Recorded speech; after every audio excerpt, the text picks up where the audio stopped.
It is the second most consumed natural resource on Earth, after water. It is the hidden ingredient in the concrete that builds our cities, the glass in our windows, the silicon in our computer chips. And it is running out.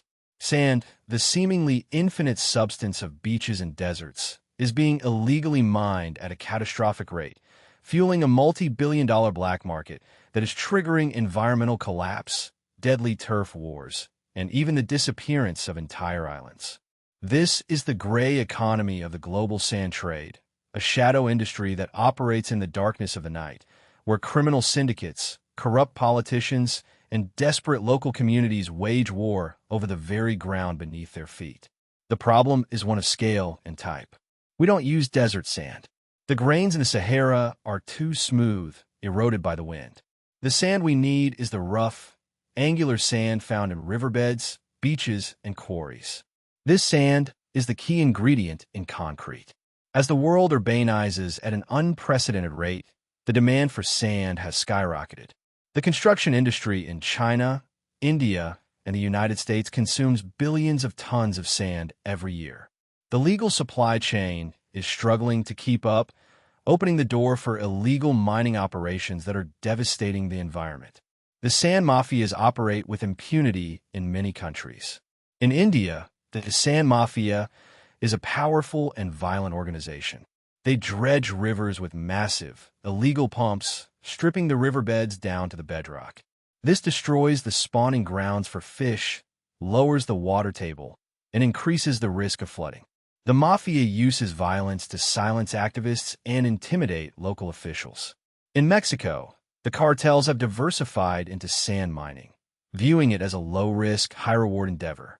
The beaches of Cancun are being literally stolen, shipped by the ton to the United States for construction projects.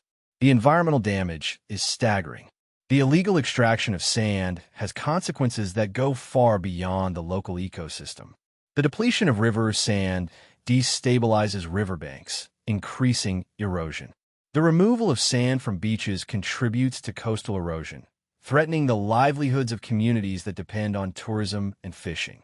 In some parts of Southeast Asia, entire islands have disappeared from the map, dredged out of existence by illegal miners. The sand war is not just a local crime. It is an international crisis. The United Nations estimates that the total amount of sand consumed globally is around 50 billion tons per year. This is a figure so massive that it makes the illegal drug trade look like a cottage industry. The global sand mafia generates revenues comparable to the GDP of a small nation. The problem is compounded by the fact that the international community is largely turning a blind eye. The construction industry is addicted to cheap concrete. The real estate developers demand the lowest possible material costs, and they turn a blind eye to the source of the sand. The criminal supply chains are opaque. Sand is smuggled across borders, mixed with legally mined sand, and sold to reputable companies. The paper trail is easily forged. It is a perfect crime. The raw material is abundant, easily hidden, and the market is insatiable. Efforts to curb the illegal sand trade are hampered by the sheer scale of the problem. In many countries, the law is weak and the enforcement is corrupt. The police are either complicit or powerless. The sand mafia often has more money and more guns than the local authorities. Some governments have imposed bans on sand exports, but these are often ineffective. The smuggling just goes underground.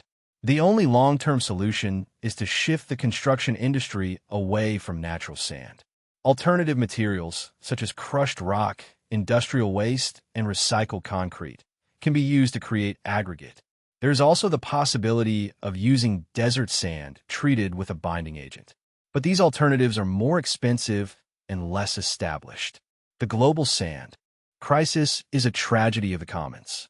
It is a resource that belongs to everyone, but is being plundered by a few.